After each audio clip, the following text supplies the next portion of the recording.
Salam sejahtera untuk kita semua. Yang terhormat Ibu Syifa Husnia SPD selaku guru mata pelajaran biologi yang sudah memberikan arahan dalam pembelajaran materi tentang virus. Adapun topik yang akan saya bahas bersama teman kelompok saya mengenai reproduksi virus. Saya Lubis sebagai moderator akan memimpin diskusi kali ini. Sebelumnya, saya akan perkenalkan anggota kelompok 4 biologi 10 MIPA 6, yang dimana anggota kelompok bernama Catherine Alim Nijaya, Kire Aisyah Treskanhaya, Firman Firdaus, Devi Aska Putri, Iza Isan. Selanjutnya, saya akan memberikan kesempatan kepada penyaji untuk menyampaikan hasil diskusinya.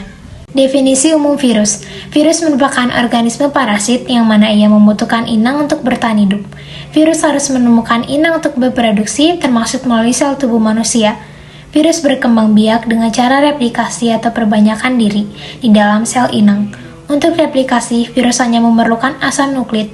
Materi yang diperlukan untuk sintesis protein virus berasal dari sel inang atau host-specie-nya. Contoh organisme yang menjadi host-specie virus adalah bakteri, jaringan embrio, hewan, tumbuhan, dan manusia. Siklus hidup virus meliputi siklus litik dan siklus lisogenik. Siklus litik yaitu replikasi virus yang disertai matinya sel inang setelah terbentuk anak virus baru. Siklus litik terjadi apabila pertahanan sel inang lemah dibandingkan daya infeksi virus, sehingga tahap-tahap dalam siklus litik dan replikasi virus berlangsung cepat. Virus yang mampu berproduksi secara litik disebut virus virulen.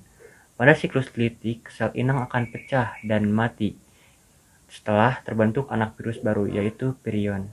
Dalam siklus litik terjadi 5 tahap, yaitu 1. Tahap adsorpsi. Tahap adsorpsi merupakan tahap menempelnya virion pada bagian reseptor sit sel inang dengan menggunakan serabut ekornya. Molekul-molekul reseptor sit untuk setiap jenis virus itu berbeda-beda. Misalnya berupa protein untuk picornavirus, atau oligosakarida untuk orthomysovirus dan paramysovirus. Kedua, tahap penetrasi. Pada tahap ini, selubung ekor berkontraksi untuk membuat lubang yang menembus dinding dan membran sel inang. Kemudian, virus memasukkan materi genetik virus melalui lubang pada dinding dan membran sel inang dan kapsid virus menjadi kosong. Yang ketiga yaitu tahap sintesis atau eklifase. Dalam tahap ini terjadi pembentukan asam nukleat atau salinan genom dan komponen-komponen virus dengan menghidrolisis DNA sel inang. Keempat yaitu tahap pematangan atau tahap perakitan. Pada tahap ini terjadi perakitan partikel-partikel virus yang lengkap, membentuk virion-virion baru dengan menggunakan asam nukleat dan protein. Dan yang terakhir, kelima, ada tahap lisis. Tahap lisis merupakan tahap pemecahan dinding sel inang dengan menggunakan enzim lisozim atau lisozisme yang berfungsi merusak dinding sel bakteri sehingga virus yang baru akan keluar dan menyerang sel inang yang baru. Siklus lisogenik.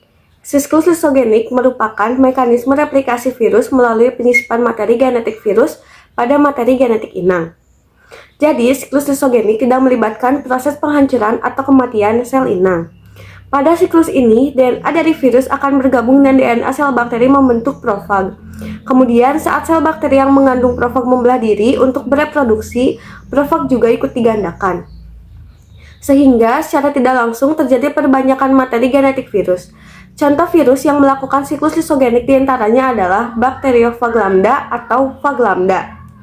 Phage lambda memiliki bentuk yang serupa dengan Bacteriophage T4.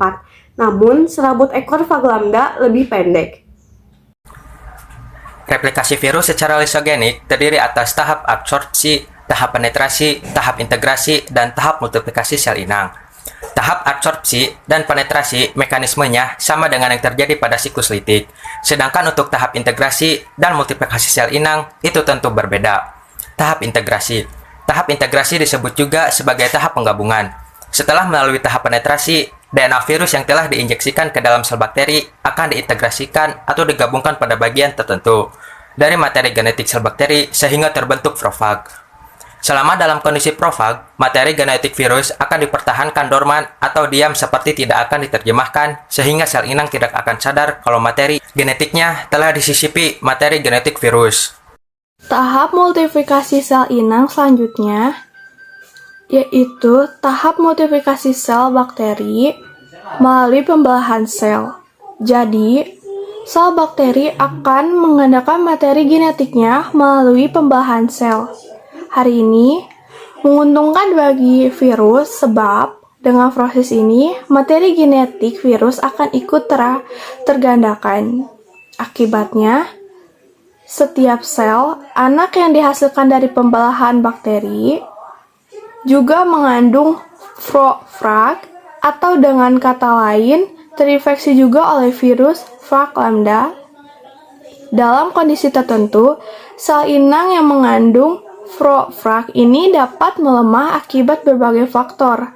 Contohnya, saat sel bakteri terpapar sinar UV.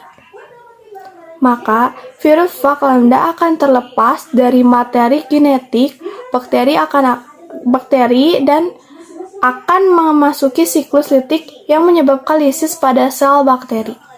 Sekian diskusi dari kelompok 4, 1056. Saya sebagai moderator, mohon maaf bila ada kesalahan kata maupun yang lainnya. Terima kasih.